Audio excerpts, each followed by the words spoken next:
straight into it. Go on, mate. A little cough for COVID-19. The COVID cough to start the video. The COVID cough. And welcome. I'll tell you what, that could be the best sledging. It's the first game back. The first game back into whatever our league season's going to be would just be someone at first slip going, I don't feel too good, But hey, you can't be saying that. The COVID cough from first slip. The keeper, the old days of Alan Knott or whoever it was that never used to brush their teeth. Can you see me, Ryan? I'm just thinking because I've tried to. I don't want it to be like loads of glare. No, I'm pretty much. I can see you. Yeah. There we go. Not everyone wants to. Right, guys. Hello. Welcome back to episode 4 of the Boundary2Boundary Podcast with myself, Dave, and Buzz. Welcome, Buzz. Is it episode 4? Is it episode 3 or episode 4? Episode 4. We're intro. Yeah. Best of the best. Basically, why Sachin's better than Kohli. For anyone that's watching, we'll happily engage that debate again. Oh, yeah, and then evolution of cricket. So. Oh yeah. Episode 4. I'll tell you what. You wouldn't know we've been talking before this, would you? It's so natural. Everything we do is so natural, so planned, as always. So what are we talking about today? Today we are talking about current issues in cricket / current cricket / cricket as we stand in this present moment, and all things around the topic of cricket. So a real positive chat then for the next hour. Yeah. A lot of stuff based around actual gameplay because I have been non-stop watching natural gameplay. So you'd have to talk about it. I think we'll start off with how was your week how was your weekend, your Easter weekend? Yeah, not too on bad, a slightly mate. different note. Not too bad at all. It was the first one. The first. What is that mug? What is that mug that you're drinking? It's almost like this is the most natural transition ever. So I got this mug which explains the rules of cricket. Does everyone want to know what the rules of cricket are according to this mug? Are you ready? Yes, Dave. Yes, everybody wants to. I can hear people shouting. Yeah. I know, they're all going, Dave, what does the mug say? So cricket explained in the simplest of terms. You have two sides, one out in the field and one in. Each man that's in the side that's in goes out, and when he's out, he comes in. And the next man goes in until he's out. When they are all out, the side that's out comes in, and the side that's been in goes out, and tries to get those coming in out. And that, everybody, is the end of episode 4. Thank you very much for watching. We all learn something new about cricket every week. We probably at this point, we probably have about 17 people listening. We've just lost 90% of that. There you go. I'll tell you what, it's actually probably not the worst. It's actually probably spot on. No, my I'm really jealous of that now. Mine just says "Hello, gorgeous." Oh, who's got you that one? Well, one of the many fans. Not my coffee sponsor yet. We are still waiting for a coffee sponsor to take over Boundary2Boundary. PG Tips, hit me up. Exactly. That's why I'm on it. I'm in it for endorsements and I'm in it for selfies with, obviously, the Jadeja. So now my Easter weekend. Normally that's the kickstart of our cricketing outdoor calendar at my club, and that's normally something. It's we look to do a net wicket sort of thing, get together all day. Oh, Grand Force Day. Yeah, it's kind of like we've normally done that, but we actually try and play as much cricket as we can on the pitch. So we'll try and get out there, play either an intra game or just like a 6-hour net, so where you bat in the morning, bat in the afternoon, fielding, lunch together, get a barbecue going. Yeah, it's so that's what we were trying to do this year, but obviously that wasn't the case. I had lots of WhatsApp groups flying around with downing pints and doing all sorts like that. But no, in terms of the cricketing, and mine was actually very quiet. I imagine you're quite the same because we're both staying at home. We're both staying safe. We're still respecting the rules and saving the NHS, aren't we? I love that. Mine was quiet the same, if you pardon the pun. I did not get up to much at all. I did walk out and take the first ball of the season yesterday. I had my sister bowl at me for a couple of deliveries. I was pleasantly surprised, actually, by someone that can't play cricket. She did an half bowl straight.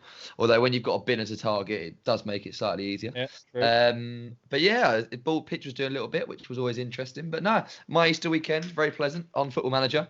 I've already been sacked from West Brom in the Championship. Really? So my friends kindly gave me the chance to take over Brentford in the Prem in the second year.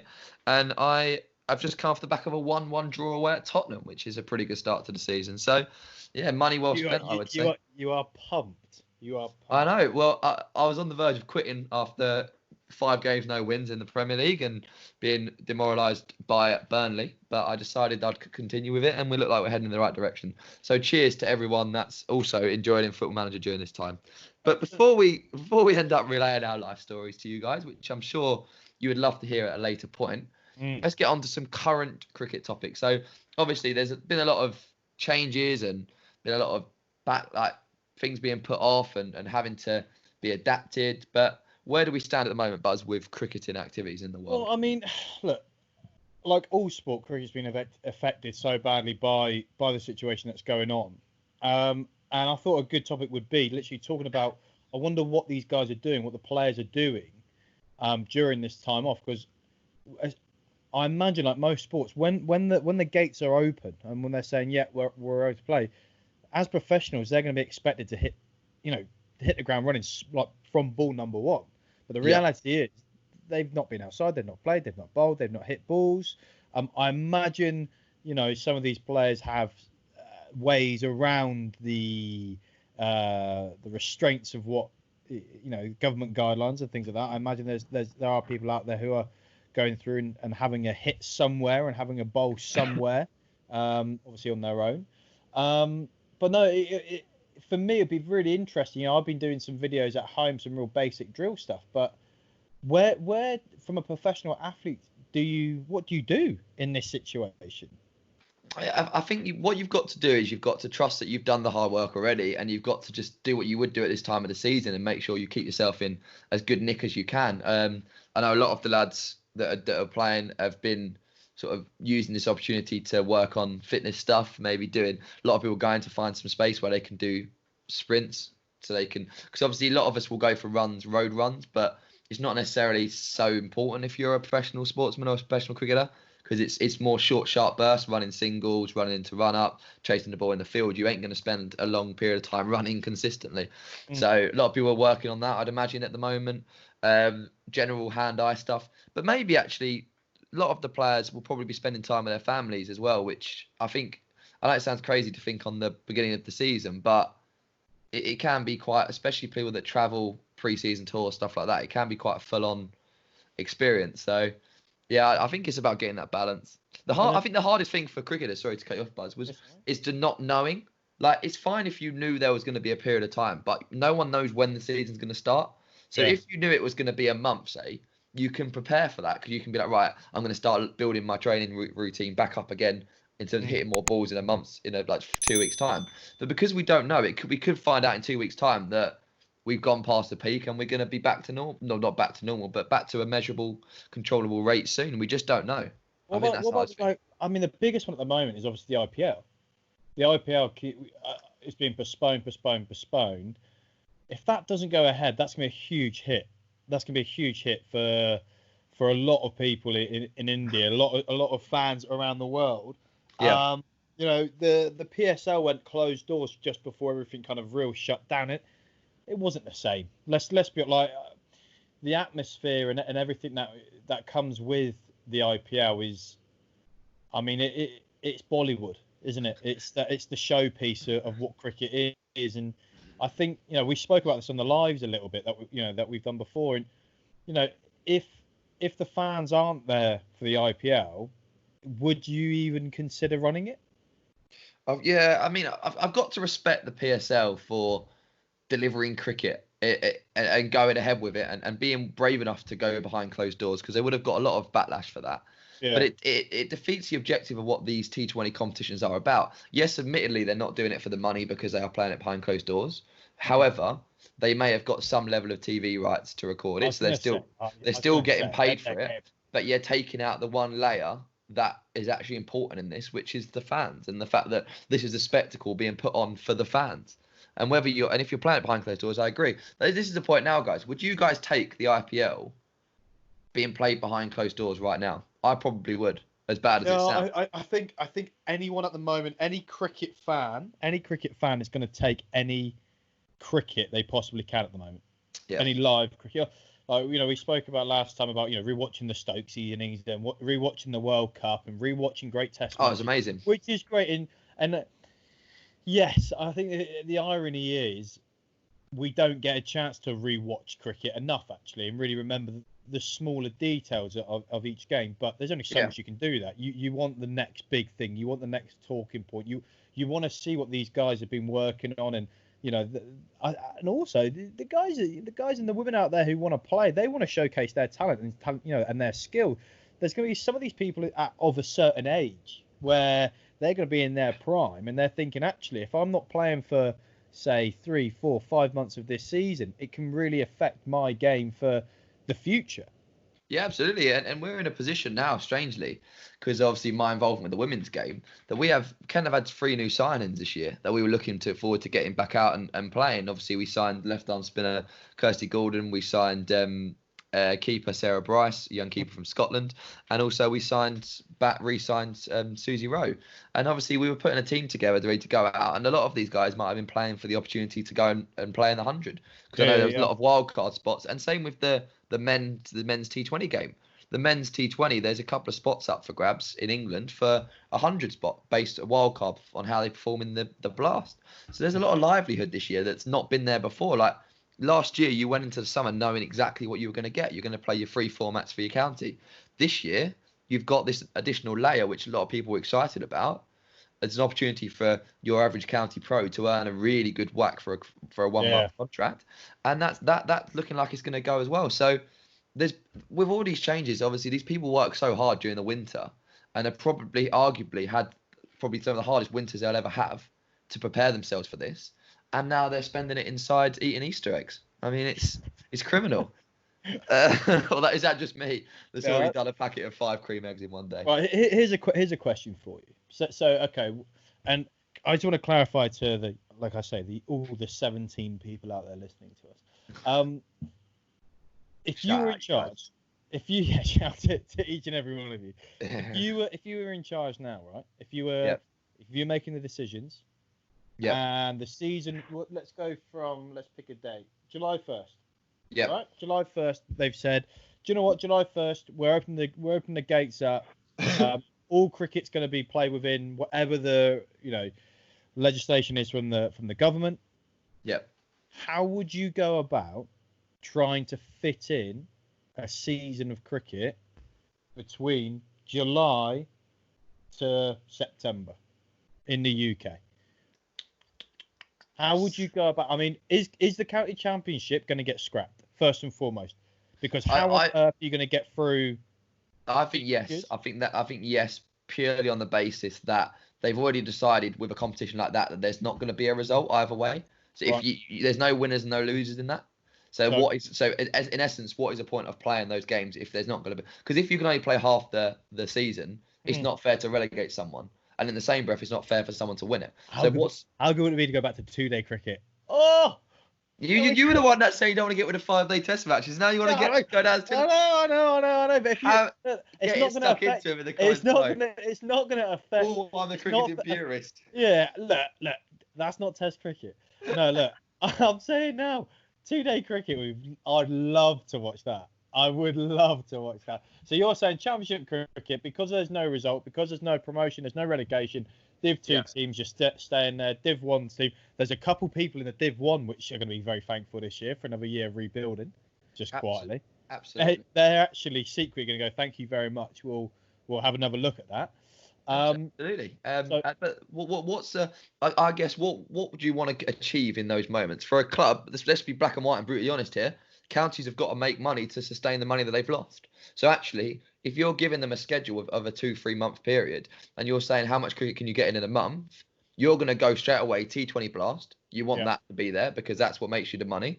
You're then looking at the 100 if you're in any way support, because you want the 100 to go ahead because you get financial aid from that for the players that you lose. And then you're thinking, right, what's my next one? Well, groundsmen would definitely not want to be producing 4-day pitches on as consistency as they'll need them to. So you'll go 50 overs. And I think if we had a season of 2020, 100, 50 overs, getting the full seasons in from June, I don't think you'll find too many people be disappointed. However, if you were to drop the T20 Blast, or you were to drop the 100 and a 50 over comp for a T20 Blast and a county champ, I think it'd be uproar. And I get that there's purists that love the game, but here's something with what happened with Somerset last year about the pitch, because you're talking about the pitches there. right? You're talking about how, they're going, yeah, okay, everything happens. I think they're on like a -10 to -12 Yep. ranking. Like they're starting off. Do you reckon that's obviously going to be carried over, I imagine, till next year? Or is it reevaluated at the start of the year? You'd imagine it would be. Otherwise, As a Somerset fan, I'm thinking, hopefully so, yes. But the reality is, why would it be reevaluated just because it's an additional year? Because they've had a chance to work on it out of season. The thing about wickets is you can't do the dog work on a wicket during the. I don't think that was the point. I think the reason why they got the ban, or why that was put in place, is because what had already happened, because what they had been producing before that, not the time and effort going in, which I think is it's tough, because when you've got two spinners, you're gonna put in a somewhat favourable wicket. But I can understand. Even more respect for the Overton brothers, because if you're playing on a wicket that's completely made for spinners, you have got imagine going up the hill into a pitch that is made for spin. As a seamer, you'd be like, do you know what, lads? I'm going to sit in the dressing room and watch you guys this game. Don't worry about it, coach. Don't worry about me. You could always tell what sort of pitch some teams are producing, because when they've signed another, someone else in their late 30s who bowls a little bit, whoops it and bowls a few tweakers, we're thinking, okay, here comes another dust bowl. Right, so just in Div 1, you've got Essex, Gloucestershire, Hampshire, Kent, Lancashire, Northants, Surrey, Warwickshire, Yorkshire and Somerset. Obviously, Somerset starting on -12, that means nothing because they've got unbelievable talent. Who out of those? What? There's no bias there. There's no bias there. I'm just saying that. No, can I just say, it's just the fact that there was no change from the sentence.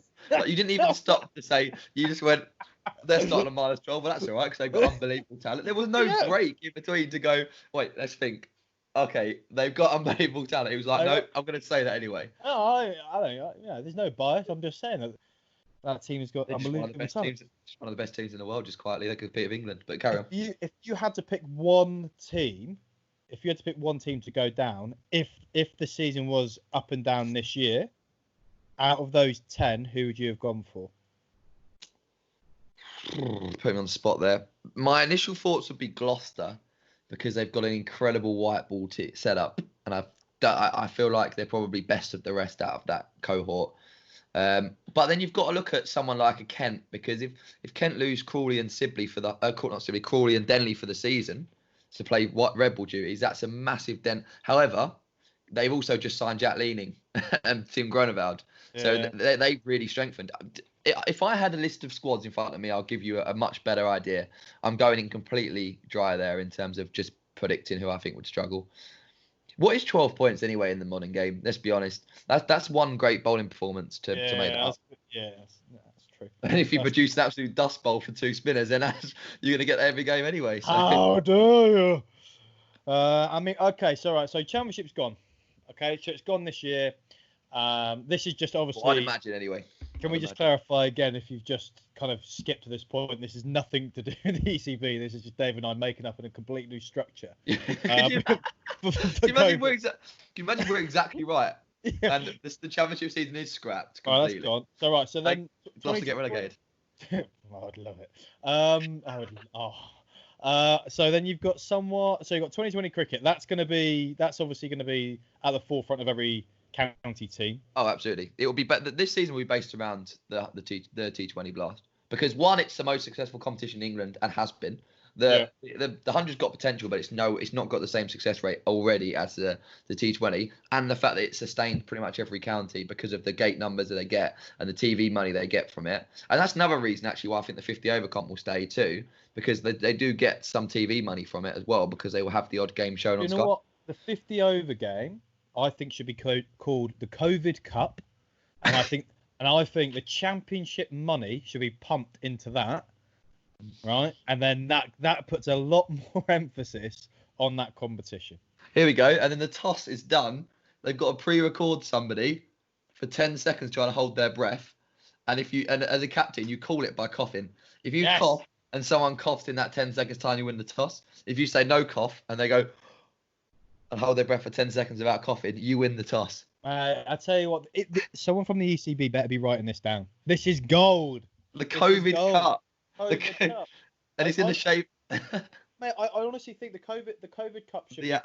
the COVID Cup should be played all over the country. I think every single league this year. If we start cricket July 1st, so the first Saturday would be July 4th, American Independence Day. We can be playing for the COVID Cup where every single league plays. I reckon this is a structure I would put into amateur cricket right now. Everyone hosts 2 teams on their Saturday, right? And then you play 2 2020 fixtures. And then the next week you go to somewhere else where you play 2 other people. And that can be when 2 teams come to your club, that's their 2 away fixtures. And then that's 2 of your home fixtures, if that makes sense. Just quietly, imagine how good T20 finals days would be if they were more repeated. Imagine how good it would be if they did them like every county had to do one day where it was like that. So you have the odd one-off fixture. Every county plays one day, hosts one day where they play a round robin where you get to pay for a whole day worth of T20 cricket. There needs to be a missing trick. That would be a sellout. The clubs would make an absolute killing because they would just be sitting there drinking all day. The Sky cameras will be at each of the grounds for that one day. So you'll get the Sky cameras there. You'll get paid. Oh, mate, it'd be unbelievable. A T20 Blast Finals Day format replicated every single, or at least 2 games. This is what the COVID Cup brings to the people. Endless possibilities. Mate, it does. And if you bring your test results and you were positive, you get it for 50% off. That's what I'm saying. I'm saying you're immune. We're cancelled. Thank you for watching, everybody. Thank you for watching. We do not promote because you're immune, and everyone's back in now, aren't they? They're fine now. By this time, this is if everything is golden, and he says right, or Boris goes, okay, everybody, we're completely COVID free. Well done. We've all had a cough. Let's go out and play some cricket. And then we're out there, and we're playing. And then... Right, guys, just let me say, before we came on to this episode today, we called and we were like, right, what should we talk about today? And Buzz went, do you know what? Let's just go with cricket at the moment, and we'll just because we'll have enough to talk about. If I'd known that we would be talking about the COVID Cup, Buzz would be doing an impression of Boris Johnson, and he would be saying to people, if you have COVID-19 symptoms, if you're positive, you get 50% off entry. Yeah. We would cancel us. Just cancel the whole podcast. I mean, you're now immune. It makes perfect sense. You've gone. I wish I'd muted you for the past 5 minutes. Is my point. I think look again. Just to clarify. Disclaimer. Yeah. At the moment, we are not allowed out, and we are respecting everything that the government is saying. Absolutely everything. We're staying at home, and probably because of what I'm saying right now, I may be a little bit delirious. Okay, I get that. But all I'm saying is, if by some miracle, July 1st, everything was fine, and you had the symptoms, and you battled through, and you no longer have it, that's when I think you should get rewarded. I think 50% off. Do you know what? You had a cough, you had a cold, you had the flu. You've battled through. Congratulations. You respected the rules. You can come to the cricket for 50% off. That's all I was saying. Guys, let's move on to something slightly more cricket related than this. But I think in essence, there's a lot of good points in there that I think that it's a good chance for the ECB to use this time and to turn it into a positive.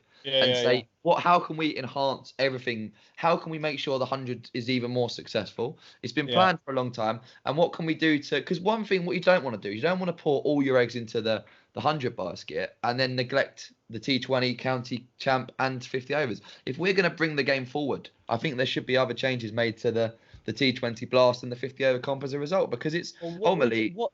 What in your opinion, will the 100 go ahead this year, or are they postponing it, or are they chucking it to next year, or? My thoughts would be it will go ahead because the 90% of the work has already been done. They've drafted the teams, got the staffing in place. Got the venue sorted. They've arranged the fixtures to facilitate it. I think it will go ahead based off of the fact that arguably it will be even more successful this year, because no one's had any cricket till this point. And the first cricket they're going to get this summer will be the 100. And I imagine it's going to be massively supported for that reason. Like, imagine like we are sitting indoors now, got nothing to do. We haven't got a chance to play cricket. All of a sudden, in a month's time, they go T20 Blast 100. You're going to go straight to the 100. You're going to flock to the 100 because you haven't had any cricket till then. No IPL to whet the appetite at the moment. No big Big Bash was before. No CPL. None of these stuff that's been near this time to get us really up for it. I'm just trying to look when the 100 actually is. It's August. It's in August, is it? Yeah, it's mid-July to August. And is the women's? Is it? Well, that's the women's. I assume the men's similar time. I think the competitions run pretty much succinct with their. Yeah, we've spoken openly about this again on our lives about the 100. And the one thing that I'm somewhat annoyed about is how the venues are nowhere near the southwest. But yeah, because if you got to think like, who have been one of the most, like you say, one of the youngest but most promising teams, one of the best supported teams, and one of the most successful teams, both in relation to putting players into England and also producing. I mean, I remember when Taunton was used as a World Cup venue. Yeah. So it's okay to be used as a World Cup venue, but yet there's no hundreds franchises based anywhere near you. That's isolating a massive part of the population. And there's a big Devon Premier League there, a Devon League around there. You've got, it's a big, let's be honest, there's not a great football mentality down that way because you've got only a finite amount of football clubs. So actually, from a cricket perspective, Somerset is the biggest club. And I'll probably go down and piss off a load of Exeter fans and stuff like that. But they're the biggest sports club for that whole half of the country, or side of the country. Yeah, you've obviously got Exeter Chiefs now, which is obviously it's a Premier League rugby team. Yeah. So you got the Chiefs. Okay. Oi. So it actually goes Oggy Chiefs because we're so original. And then we've also got the. I love the sense of allegiance you have to the Chiefs. Are you a Chiefs fan?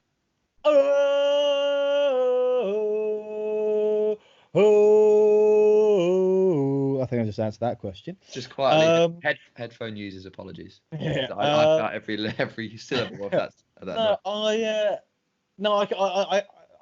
So Bristol will get a whack, I imagine, for the 100, and so will Sophia Gardens in Cardiff.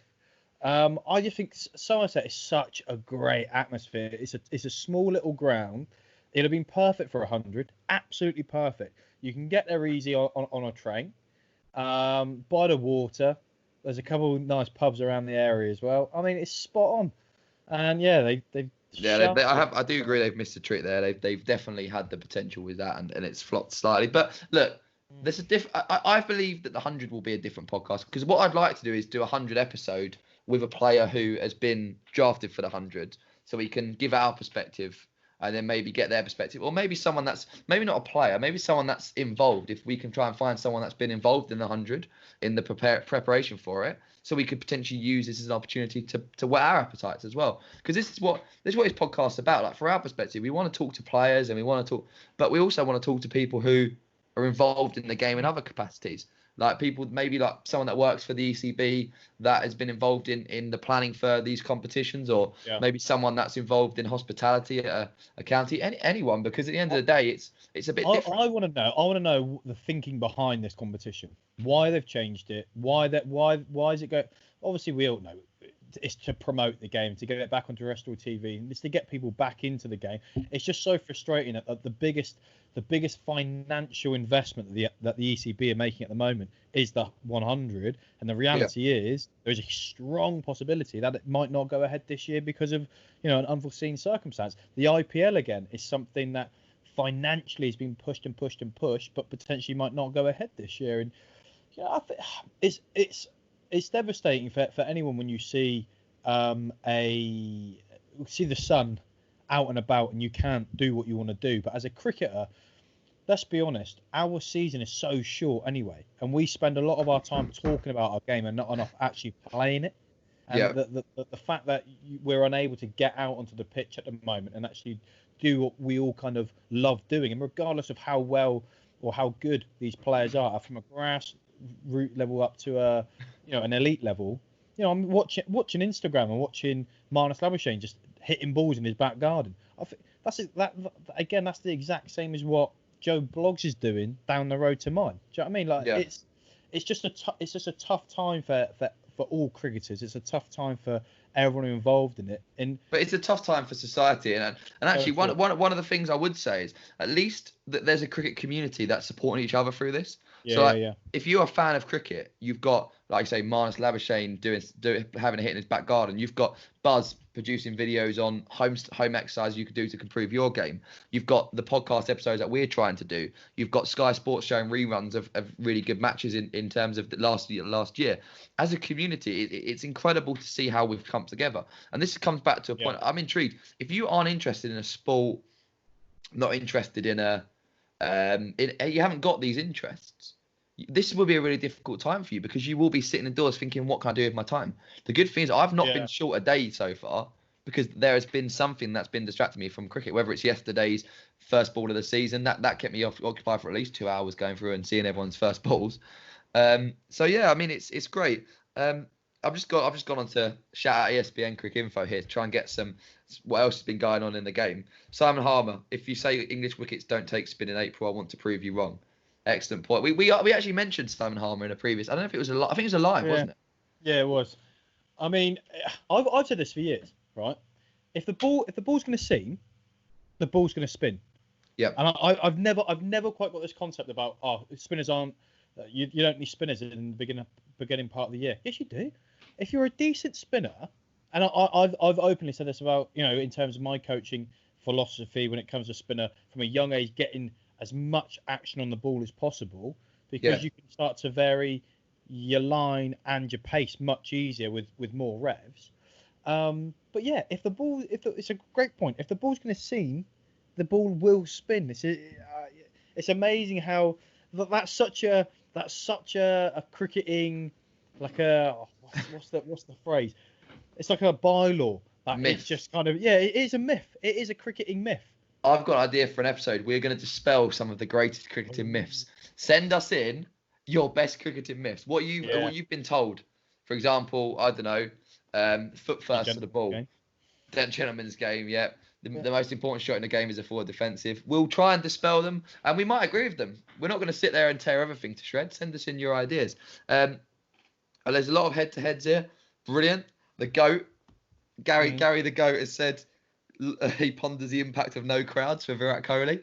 The mind games have begun, but he also said that Kohli's good enough to adapt to any scenario. So depends what you want to read there in terms of headlines. I mean, if you honestly think that Virat Kohli cares if people watch him bat or not, I think he does.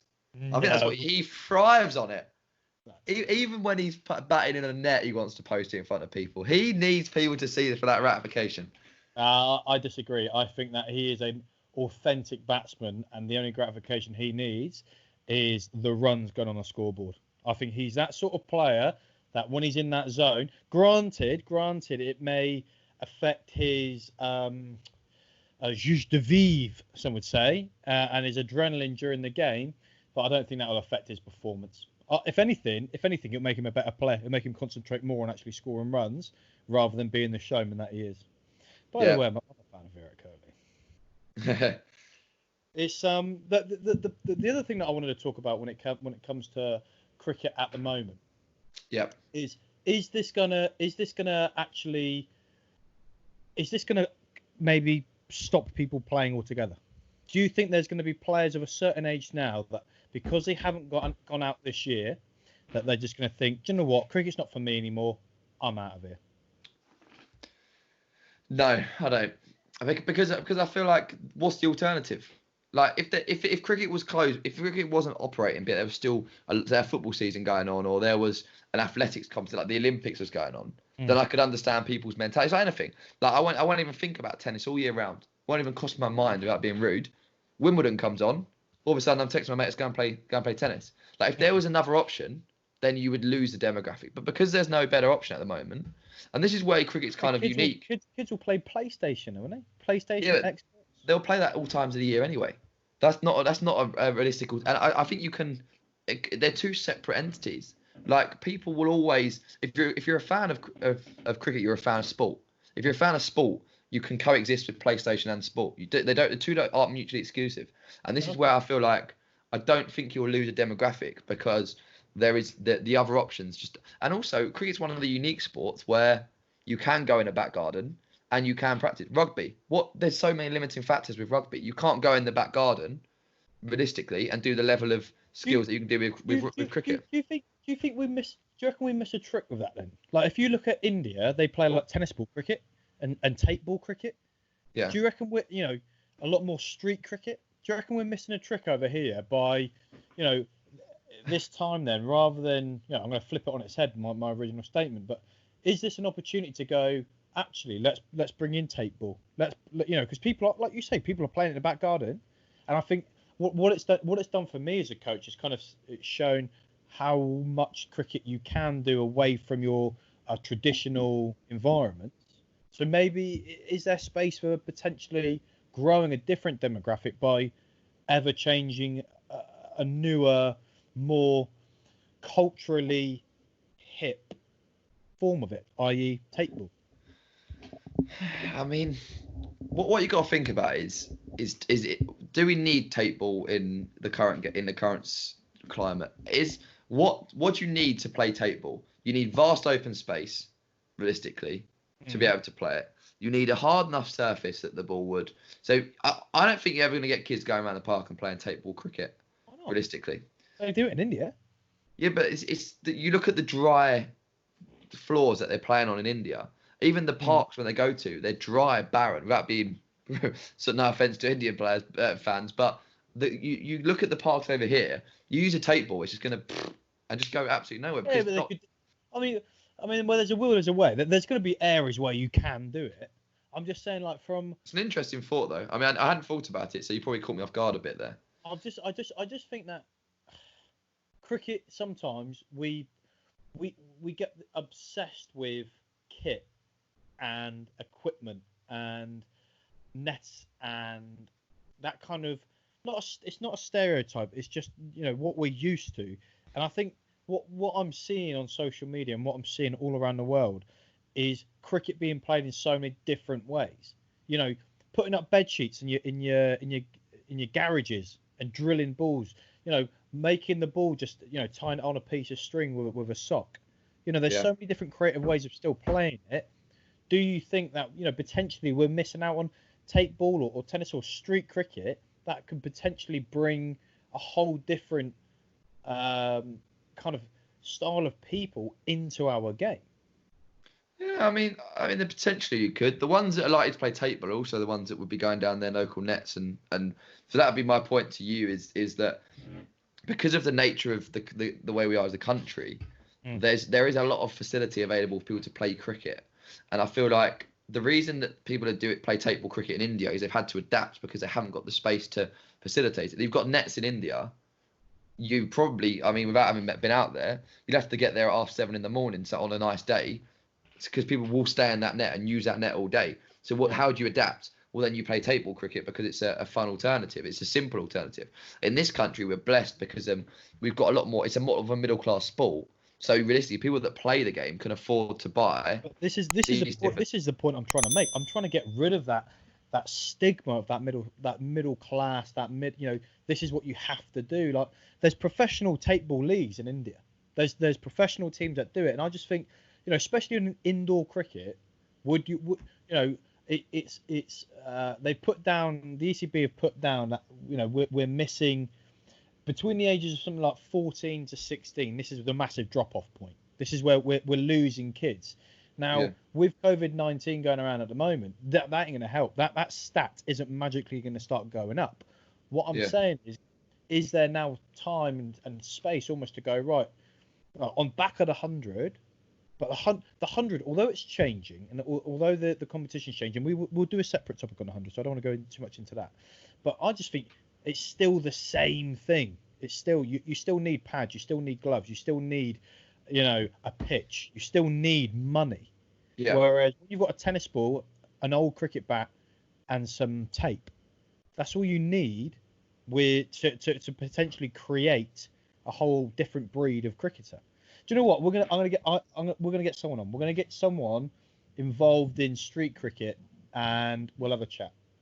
Yeah, because like I say, I'm probably quite naive in this discussion because I haven't prepared anything. I haven't thought about it. There's going to be a place for something like that. Absolutely. I think the beauty of what tape ball cricket is it was an adaptation that people made because they had to in order to play the game of cricket, and it grew naturally. It was nurtured and then developed into something from that. Yeah. If we start it here and try and work in reverse. So we set out the idea of a tape ball league, and we put the idea into into. I don't know whether it probably will work that way, but realistically, like I say, it'd be interesting to see. I think it works beautifully at times like this when we've got our limitations. I think when you take the shackles off and the limitations off, because of the fact that there's so much space available to play cricket, and there's already the sort of provision in place with the nets.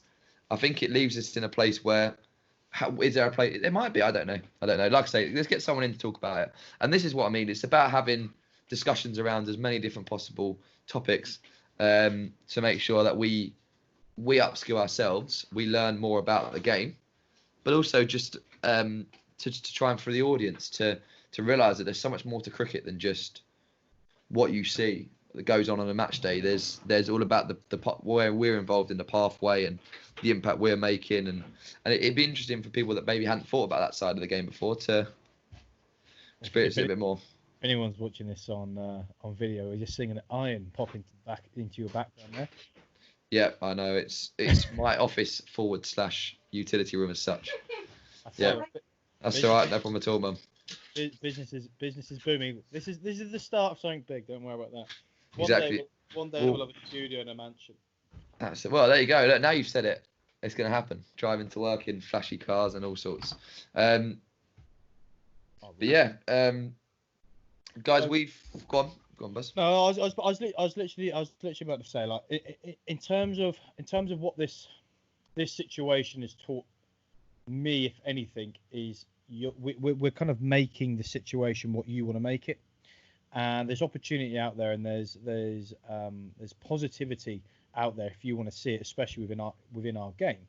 Yeah. And if COVID-19 continues to go through and carries on chopping down the cricket season to make it shorter and shorter and shorter, it's just up to the governing bodies, it's up to the counties, it's up to the leagues to be creative and be forward thinking to ensure that the cricket season, whatever it looks like, whether it be a competitive league, and I'm talking at a grassroots level, and I'm talking at the highest level now, but whatever happens, that the authenticity of what the cricket and what it represents still stands there, that we can't just look at whatever time we've got this summer being a bit of a joke, because I think it would be such a detrimental feel to our sport. I think that it's actually time that they kind of put their heads together now, so when that date does come in, they're able to kind of send out, or the ECB at least, almost go, right, obviously we joked around the COVID Cup, but there needs to be some form of structure that potentially they send out and say, do you know what, this is what we're going to look, and this is what potentially you want to roll out into your league structures and your league system to make sure you're still producing and still getting teams out there. Because I know, how many meetings have you ever been to, over the last winter about clubs pulling out and clubs, going under? And unfortunately, this is going to happen again, especially this winter, if these clubs aren't opening up. So something needs to be done. No, absolutely. But yeah, I mean, we've got into lots of different topics today around the game as it stands at the moment. I think we'll probably try and keep on in touch with everything that's going on and provide a bit of an insight to you guys. So it'd be difficult because where we're sitting, obviously today is good start. Today is the 14th of April. So the landscape may have changed within the time this podcast goes out. But yeah, guys, keep the ideas coming into us now. When this podcast goes out, have a little think. Anything you want us to hear us discuss. But was there anything else you wanted to mention about specifically, mate? No, not really. It's just like I said, that end point. I can't stress enough that I'm just hoping that we're not on the back foot when it comes to when we do actually get the opportunity to play. Because if it, there is no way that our sport can survive if the whole structure, ECB, The Kent board, the Devon board, the Yorkshire board, the Lancs board, whatever. We have to be on the front foot. We have to make sure that by that specific date, clubs know what's going on and they've got the opportunity to play some form of competitive cricket to keep the game alive. Because if it's not done, it doesn't matter how many glitzy glamoury competitions you are. If you're not reaching the people down on the front line playing cricket, the amateurs who are paying their money. You've got to remember, people are going out there to work. And if there's no work, there's no money. So the first thing that's going to go is the recreational side of things, which is going to be your local sport, which is going to be your local cricket club. Yeah. Do you know what I mean? Which is what we've got to think about in this situation. It's local cricket clubs that rely on the money from memberships and money from the bar. This is a huge thing to consider. If you think about a membership right now, why would you want to pay a full year's membership if you're not playing for a full year? So straight away, some clubs hypothetically are going to be missing out on 50% of what they normally take in. Yeah. A club like myself, we rely a lot on car parking. But if we're missing half the summer for car parking, how are we going to pay our overheads for things like that? Well, exactly, because a lot of clubs are rent the ground maybe as well. Correct. And they don't own the ground, and I'm pretty sure they're not going to say just because there's nothing going on that the lease hasn't got to be paid for. I mean, you maybe get a discounted fee because it's not being used, but at the same time, this is something that there's big problems out there in terms of how do we manage this. But this is what again we talk about cricket community. Everyone comes together in these moments to support each other and help each other, and actually. This is where there's little subcommittees come out and people go and support their club by going and taking it in shifts to work on the wickets for free. Like this, we're seeing examples of this, and it really gives me personally a lift to see how everyone comes together at these sort of times. Completely. There's a feel good story, and I think this is a great way to kind of sum up our cricketing community, especially down in Devon, because Devon is probably the best place to live. There's a local cricket club called Sheldon Cricket Club, right? And it's a picturesque club. It's a double pitch, and it's basically on the top by almost like by our moors, but it's by Teignmouth, and you overlook the estuary in a river. And what they've done is across their double pitch they've cut out. So where it's been grown, he cut out, the groundsmen have cut out NHS in a love heart. That's brilliant. So then from the top, you've got the whole of the landscape, and you see this NHS. And I just think things like that. That is just that, and it doesn't. We did it on our local website for Devon Cricket. It was a fantastic story, and he was just like, "Well, I just felt like doing it." Yeah. There's no other, and I think that's it's such a simplistic way of thinking. I just thought, I was cutting the grass. I just thought about doing that, and that alone, that message goes out. And then we had down the beaches down at Exmouth, people doing the same sort of message, NHS in the sand, and it kind of triggers a lot of things off. And I think that's a great way to kind of show that cricket, who knows, he might spend the rest of his summer just cutting grass, not preparing a wicket. And as much as we like coaching cricket and playing cricket, he loves producing wickets to allow the hundreds and thousands of kids that play on that pitch. Yeah. I mean, and these are the little tiny things that I think we all forget about. It's not about the IPL sometimes. It's not about the hundreds sometimes. It's about the local cricket clubs and the people that have to, or they not have to, they choose to pay their money towards something that does. You never really get anything back from a cricket club. Do you know what I mean? No, you don't. The only thing that you get back realistically, and I say the only thing, is friendship from a lot of people, community feeling, and a sense of togetherness, because you're all putting yourself towards one badge and one club, and being proud of your one club. And it's funny when you've got rivalries, and we've all got rivalries, of clubs down the road. But it's amazing how that passion can be produced, but also in a situation like this, how easy something like that can be taken away when it's not controlled, being the situation we're in. No, absolutely, and I love that story as a great caveat to end this podcast. But guys, thank you so much for watching, all 17 of you. I think that's gonna be a running joke now. It's been really enjoyable to have this conversation, and I think we'll try and keep all of our podcasts up to date and try and reference some things that are going on in the world, as in the cricketing world, obviously, because I'm no doctor. But guys, as always, be sure to like, be sure to like, share, and subscribe. Head over to our Instagram page, which is Boundary2Boundary, where you can share some ideas with us about what you want to see us include in these episodes. Give us your thoughts on the length of it. We're trying to keep it under an hour, trying to keep it near 50 minutes, but more than happy to go over. As you can tell, we have a lot to talk about. Like I say, keep your eye out on our Instagram. Head over there. We're going to be uploading as regularly as we can on this channel, especially during this time. Buzz, anything to add for you, mate? Yeah, but any questions or anything like that, we've got boundary2boundary@hotmail.com as well. So for anyone out there that wants to kind of put through some thoughts and you don't want to stick it into the comments, feel free to email at boundary2boundary@hotmail.com. Maybe we could even get that on the screen somewhere. If we can't, I'm just waving my finger. Yeah, we'll have to keep it moving. We'll have to keep it shifting side to side. Yeah, but guys, thank you so much again for watching, and we will see you in a couple of days for the next episode of Boundary to Boundary. Hashtag all 17. Hashtag all 17.